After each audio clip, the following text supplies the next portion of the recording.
분하고 한번 인사하겠습니다. 기도하면 반드시 좋은 일이 생깁니다. 아멘. 지난주일 새벽 기도 본문 가운데 학개서가 있었습니다. 학개는 페르시아 다리오 왕 때 하나님의 부름을 받았던 선지자입니다. 그 페르시아 제국이 섰을 때 고레스 왕이 칙령을 바라죠. 유다 사람들 다 예루살렘으로 돌아가서 성전을 재건하라 하는 칙령을 바랍니다. 놀랄 일이었습니다. 예레미야가 70년 후면은 돌아갈 것이다, 그렇게 예언을 했는데 그 예언이 성취된 것이죠. 깜짝 놀랄 일이었습니다.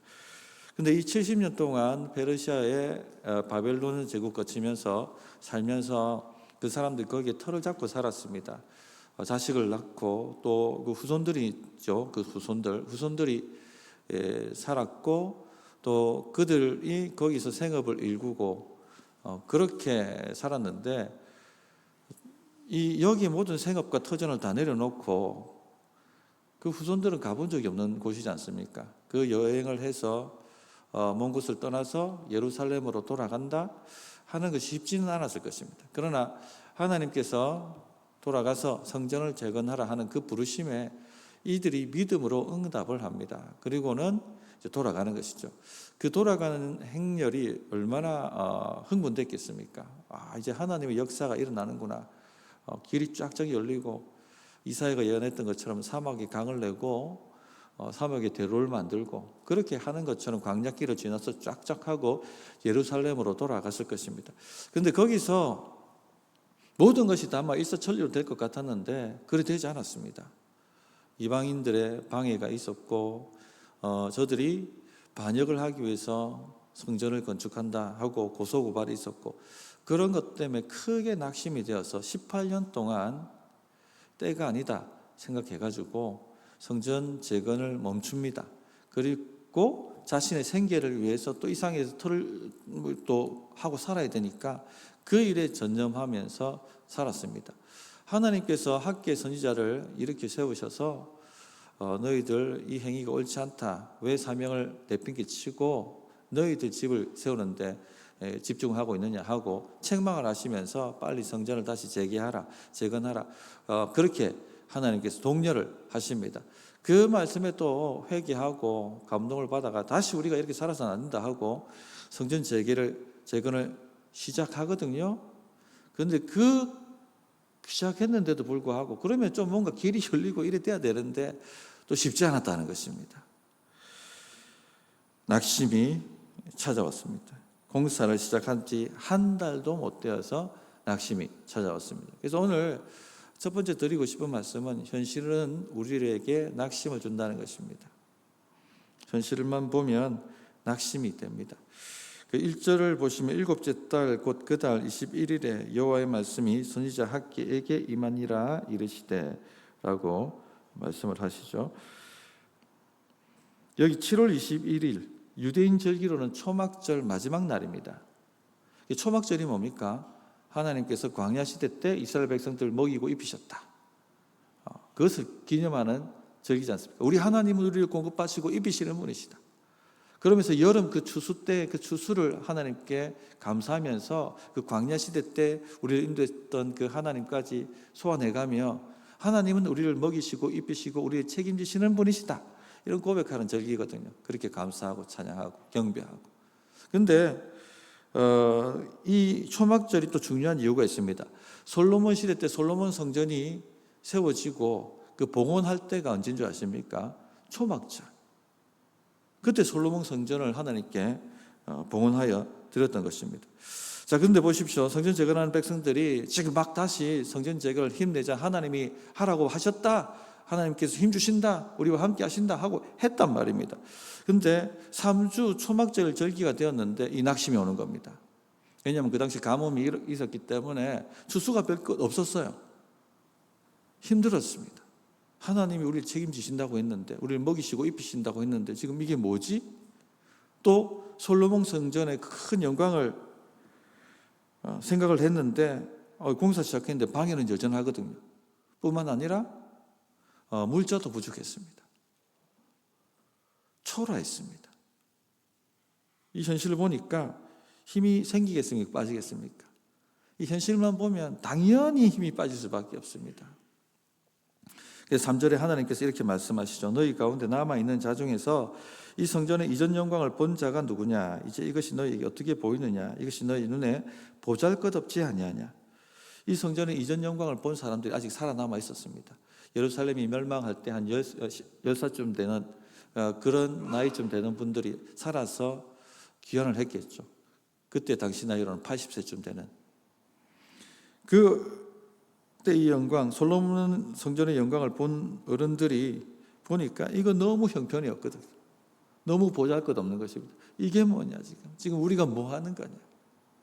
왜 이렇게 보잘것없느냐? 하나님 우리와 진짜 함께 하시냐? 그런 낙심의 말을 어른들이 쏟아놓은 것 같습니다. 그래서 에스라에도 보면 옛 성전을 보았던 많은 노인들이 성전 건축하는 거 보고 대성통곡했다라고 이야기를 합니다. 어른들이 좀 이렇게 중심을 잡아줘야 되는데 그 어른들이 이게 뭐냐? 이게 얼마나 보잘것없느냐? 그 말을 쏟아놓았던 것이죠. 하나님께서 이 말씀하신 것은 그들이 그런 말을 쏟아놓았다는 것을 암시하고 있는 것이죠. 그러자 삽시간에 이 낙심이 온 이스라엘 백성들 마음에 전염이 되었습니다. 성도님들, 현실만 보면 낙심이 됩니다. 항상 그렇습니다. 반드시 그렇습니다. 현실만 보면 낙심이 됩니다. 홍해 앞에 섰던 이스라엘 백성들을 한번 상상해 보십시오. 앞에는 파도치는 홍해가 가로막고 있고 뒤에는 바로의 정예군들이 추격해 오고 있고 얼마나 심장이 녹아내렸겠습니까? 그런 현실에 무슨 소망이 있고 그런 현실에 무슨 비전이 있고 그런 현실에 무슨 위로가 있습니까? 그래서 아우성 치는 거예요. 이제 죽었다고. 여기서 우리 죽는구나. 여기서 끝장이구나. 울고불고 야단이었습니다. 성도님들, 현실만 보면 소망이 없어요. 우리도 똑같습니다. 지금까지 살아오시면서 현실이 우리에게 좋은 비전을 얘기한 적 있었습니까? 현실이 우리에게 좋은 것 얘기한 적 있었습니까? 안 된다, 못한다, 전망이 어둡다, 소망이 없다, 어려워진다. 늘 그 소리만 현실은 우리에게 해댔습니다. 그러니까 성도님들, 현실만 보면 낙심이 찾아올 수밖에 없습니다. 성도는 현실만 보는 사람들이 되어서는 안 되는 것이죠. 그럼 목사님 뭘 봐야 됩니까? 성도님들 뭘 봐야 됩니까? 우리는 현실만 보면 낙심이 찾아오는데 현실은 우리에게 늘 안 된다고 얘기하는데 소망이 없다고 얘기하는데 이제 죽었다고 얘기하는데 끝장이라고 얘기하는데 그럼 우리 뭐 봐야 됩니까? 그 현실 너머에 우리와 늘 함께 하시는 하나님 봐야 되죠. 그래서 하나님께서 하나님이 함께 하심을 보라고 4절에 이야기하시는 거예요. 그러나 여호와가 이르노라 스룹바벨아 스스로 굳세게 할지어다 여호사닥의 아들 대제사장 여호수아야 스스로 굳세게 할지어다 여호와의 말이니라 이 땅 모든 백성아 스스로 굳세게 하여 일할지어다 내가 너희와 함께 하노라 만군의 여호와의 말이니라 여호와가 이르노라 여호와의 말이니라 여호와의 말이니라. 세 번이나 이 한 구절에 하나님께서 지금 내가 말하고 있다 이거 내 말이다 내 말이다 하고 세 번이나 말씀하셨습니다. 정신 차리고 똑바로 들으라는 것입니다. 그러면서 마음을 스스로 굳세게 할지어다라고 세 번이나 또 얘기합니다. 왜 그렇습니까? 내가 너희와 함께 하기 때문에. 5절에 너희가 애굽에서 나올 때에 내가 너희와 언약한 말과 나의 영이 계속하여 너희 가운데 머물러 있나니 너희는 두려워하지 말지어다. 애굽에서 나올 때부터 하나님 그들과 언약하셨고 결코 그들을 버리시지 않았습니다. 하나님은 언약을 깨시지 않았습니다. 그들은 언약을 깼지만 하나님 끝까지 그 언약을 붙들고 너는 나의 백성이라고 떠나지 않는다라고 나의 영이 동일하게 애굽에서부터 지금까지 너희와 함께하고 있다. 그렇게 말씀해 주고 있는 것입니다. 그것을 기억하고 스스로 일깨우라는 것이죠. 성도님들, 우리 안에 오신 성령님도 결코 우리를 떠나시지 않습니다. 우리가 낙심할 때든지 눈앞이 현실이 커 보일 때든지 절망적으로 보일 때든지 막 지금 우리가 다 죽게 생겼을 때든지 우리 현실과 상관없이 하나님은 우리와 영원토록 함께 하신다는 것입니다. 낙심에 있든 기뻐하든 믿음이 충만하든 믿음이 완전히 바닥을 치든 상관없이 하나님의 영은 우리를 떠나시지 않고 우리와 함께하고 계시다는 것이죠. 성도는 현실만 보는 사람이 되어서는 안 됩니다. 이 약속을 붙들고 자기 자신을 스스로 일깨워 세우는 사람들이 되어야 한다는 겁니다. 4절을 주의하여 보시면 스스로 굳세게 할지어다가 3번 또 반복하게 나오지 않습니까? 스룹바벨아 스스로 굳세게 할지어다. 여호사닥의 아들 대제사장 여호수아야 스스로 굳세게 할지어다. 이 땅 모든 백성아 스스로 굳세게 하여 일할지어다. 먼저 리더들이 스스로 마음을 굳세게 하여 일어나야 되는 것이죠. 리더들, 직분자들, 목자들이요 스스로 마음을 일으켜 세워야 되는 것입니다. 그리고 모든 백성들이 함께 마음을 스스로 일으켜 세워야 되는 것입니다. 즉 마음을 굳세게 하라, 마음을 강하게 만들라는 것입니다. 낙심하지 말라는 겁니다. 굳세게 하라는 것이죠. 강하게. 그런데 스스로입니다. 스스로. 누가 대신해 주는 것이 아닙니다. 우리는 가만히 있는데 하나님께서 우리 마음을 강하게 만들어 주시는 것이 아닙니다. 누가 해야 됩니까? 내가 하는 것입니다. 옆에 다른 힘 있는 성도가 나를 강하게 만들어 주는 것이 아닙니다. 내가 하는 것입니다. 내가 몫입니다. 스스로 내 마음을 강하게 만드는 것입니다. 내 영혼아 왜 낙심하느냐? 하나님이 함께 하신다. 하나님은 결코 떠나시지 않는다. 하고 자기 자신의 마음을 강하게 만드는 것. 그거 하라는 것입니다.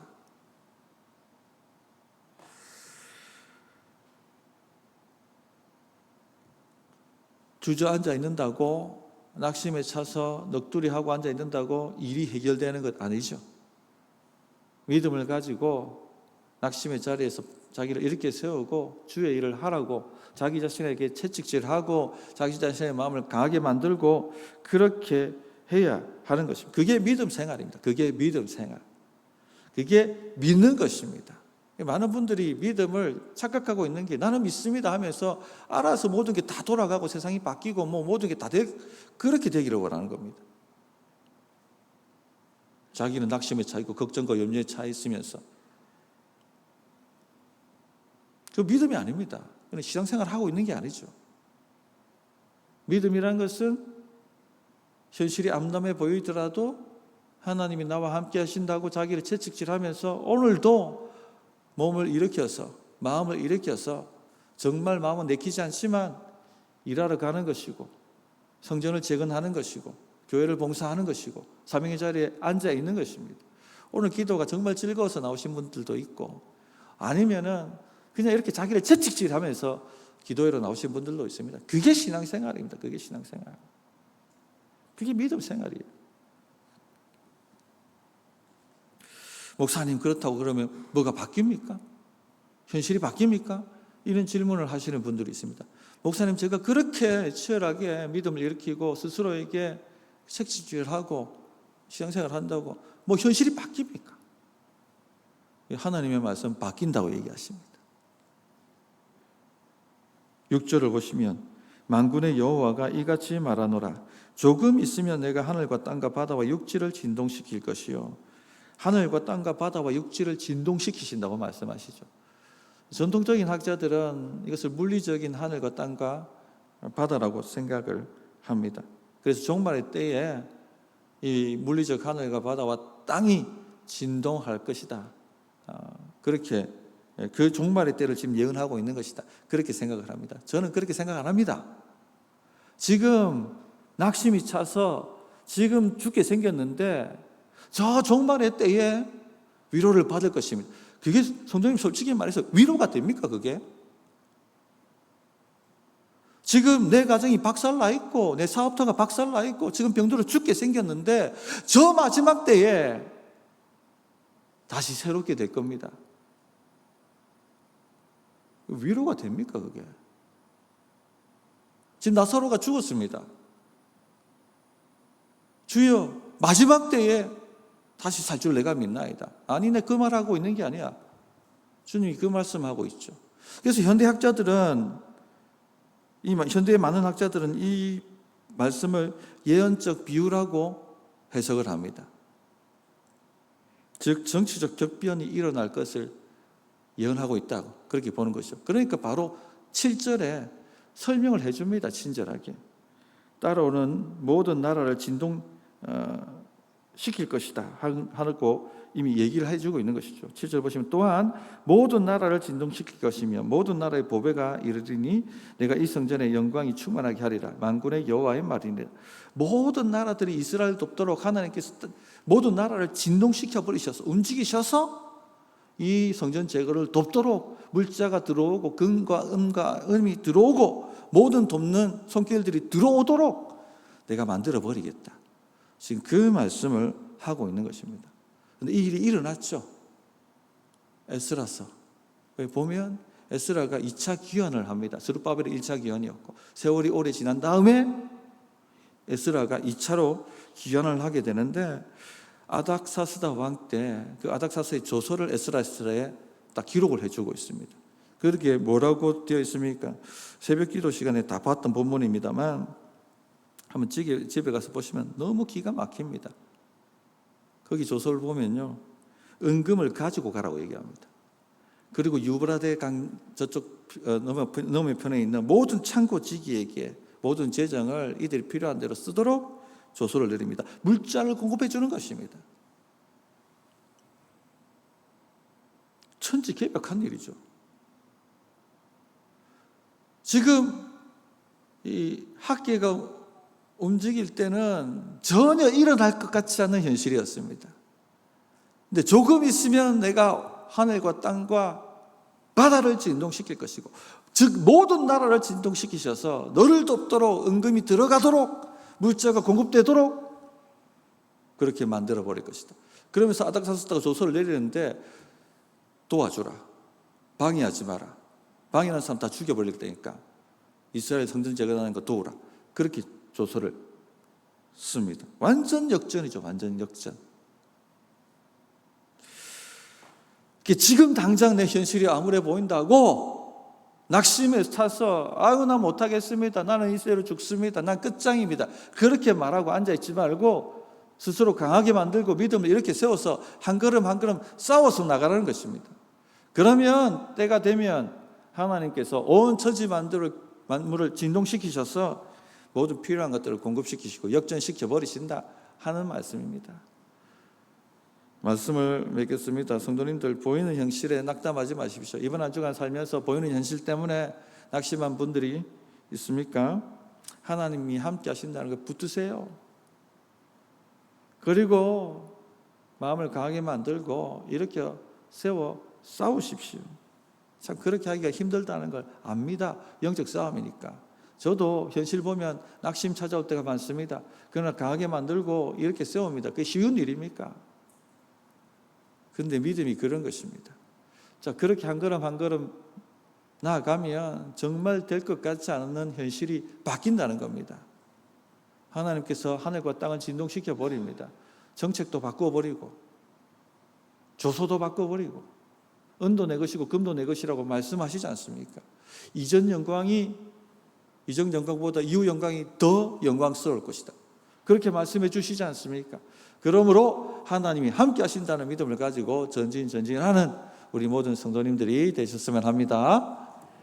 자, 말씀을 붙들고 또 한번 우리가